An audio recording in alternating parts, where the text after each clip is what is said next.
Chef మంత్ర project కే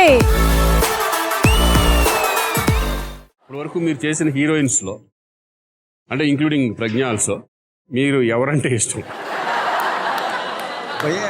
ఆట ఎవడ పెట్టమన్నాడండి బాబు. వాళ్ళిద్దరు ఆడుతూ వదిలేస్తే పోయింది. ఇది టోటల్గా ఇంటి నుంచే వైండప్ చేసేటట్టున్నారు. నీకు ఎగ్జాంపుల్ చెప్తాను భయ్య. సింహ చేసాం, అంతకుముందే నయనతార నాకు చేస్తూ ఉండడం వల్ల ఆ సినిమా చేయడానికి ఆ టైంలో అమ్మాయి వేరేది. అంతేగా ఇప్పుడు షార్ట్ కట్లో ఇవి కట్టే కొట్టే తెచ్చా నా దగ్గర కట్ చెప్పమంటే ఇలాగే చెప్తారు ఆయన. అంత అయిపోయింది, దీంతో అయిపోయింది. ఇంకా మళ్ళీ ఆ సినిమా తర్వాత మళ్ళీ అటు ఉండదు. So Nayanthara confirm. Very good. So మంచి పర్ఫార్మెన్స్ ఉన్న వాళ్ళు ఎవరైనా ఇష్టం. శ్రీకాంత్ గారు ఇప్పుడు నీకు లాస్ట్ ఛాన్స్ ఇప్పుడు నాగండి నాగండి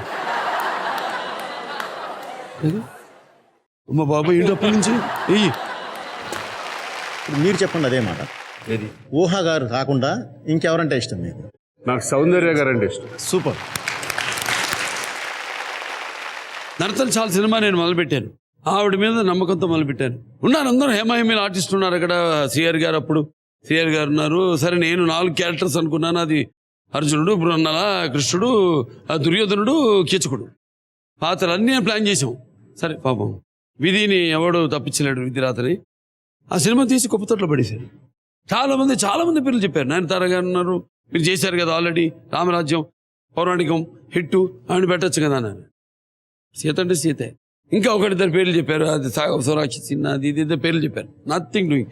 ఇక సినిమా నేను చేయట్లేదు బాబు, సౌందర్య గారు లేరు, నేను చేయట్లేదు సినిమాని తీసి పెట్టేసే.